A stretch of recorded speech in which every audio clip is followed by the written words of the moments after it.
Now, I'm not one to gossip, but I will bring you the tea. Welcome to Chronicle Speaks. Please, I don't have any time for any gossip now. Eh? Yes. Look at you. So the divorce between Tia Mowry and her husband, Cory-Hardrict, is finally over. I read all 40 pages of their divorce judgment, and when I tell you, these two lived more like roommates than they did husband and wife.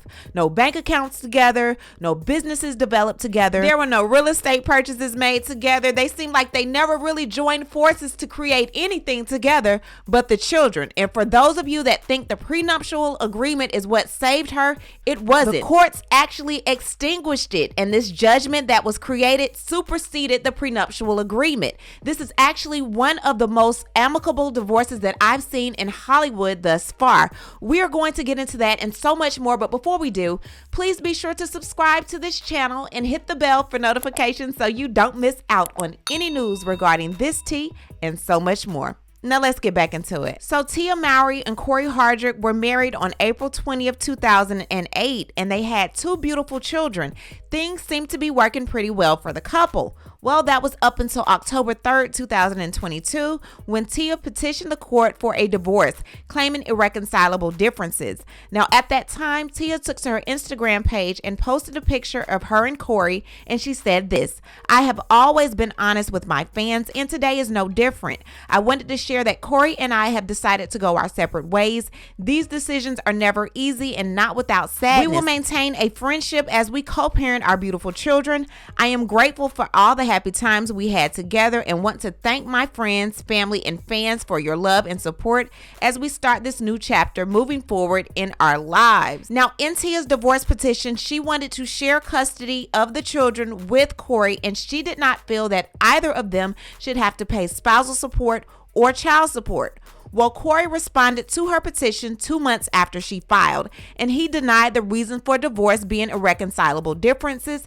And when it came to spousal support, he checked the box to terminate him paying spousal support, but he did not check the box to have her not pay him spousal support. Would you look at that? Now, when it came to the prenuptial agreement, he wanted the validity of it checked. He said that the provisions of the prenuptial agreement are unconscionable. So it seems like Playboy felt he was owed some money. Now, when we get to the actual document, Section 2.7 says this: "The parties agree, and based therein, the court finds that upon execution by the parties and entry of this stipulated judgment supersedes and extinguishes all rights and obligations of the party under the prenuptial agreement, and the acknowledgement of property and income disclosure and waiver of further disclosure and said agreements shall be deemed merged into and superseded by this stipulated judgment." So all in all, that prenuptial agreement is not what saved her. These two were amicably able to agree on what they were walking in with and what they were walking out with. Like I said, one of the best divorces I've seen in Hollywood. But let's continue. So without reading this document word for word, let me tell you what I got out of it as far as the stipulated agreement. Cory wanted to dispute the validity of the prenuptial agreement. Tia wanted this divorce ended very quickly, and knowing that disputing the validity of the prenuptial agreement would have them in court a lot longer than they were supposed to be there. Tia said, "Look, your ego is a little messed up. You feeling a little funny because I'm the one that's leaving you. You don't want to go along with my prenuptial agreement. You're still not going to get my money, but let's set forth this stipulated agreement and still set out the same things. You agree on it, I agree on it, and we'll be done." And that's exactly what they did. Now, in this stipulated agreement, there was a clause that said the parties agree and are hereby restrained from making any public statements, whether written, oral, or in any other form, included but not limited to the press or in social media, either directly or through third party, anything about the parties' relationship, about each other, or about the parties' marital dissolution. Okay, now y'all get this. I'm skipping around a little bit. The parties agree that during their marriage, they acquired no community assets together, and that as of the date of separation and the execution date, they own no community assets. The assets confirmed herein to petitioner are her separate property, and the assets confirmed to the respondent herein are his separate property. Baby, by the looks of it, I don't even think they bought a puppy together. Tia gets to keep the beautiful home that the couple shared that Tia paid for with her own money that's now being held in a trust. She's responsible for paying for all of the expenses of that property, all rights, title, and interest in all the furniture, all of the furnishings, all of the fixtures, appliances, collectibles, antiques, art, electronics, personal effects, clothing, furs, watches, jewelry, everything that's in her possession, she gets to keep. She has 2 checking accounts, 3 savings accounts, different trust accounts, and a 2019 Range Rover.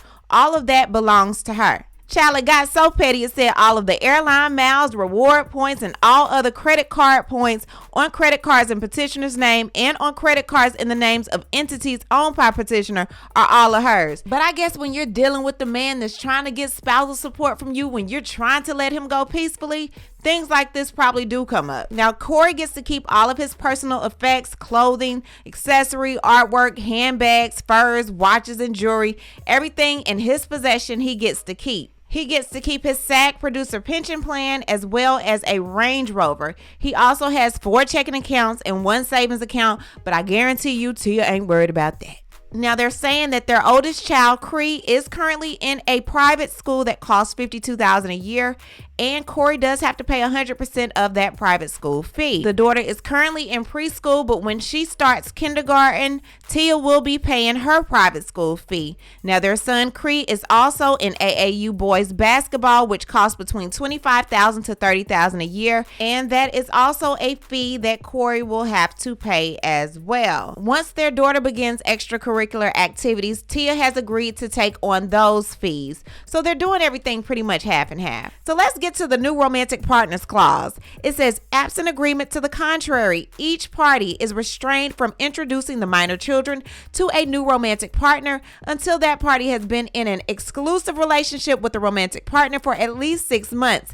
Each party is further restrained from permitting his or her new romantic partner from spending the night when the minor children are with the custodial parent during the first 6 months of the exclusive relationship. The parties agreed that the restraints set forth in this paragraph are in the best interest of the children. Cory is to have the children every other weekend, Friday starting at 6:30 p.m., ending on Sunday at 6:30 p.m. And during the weekdays, he's to have the children no less than twice a week. Now, this is a part I personally like. The party shall refrain from discussing the custody orders or the court case in the presence of the minor children. The party shall ensure that all family members, partners, and friends comply with this order.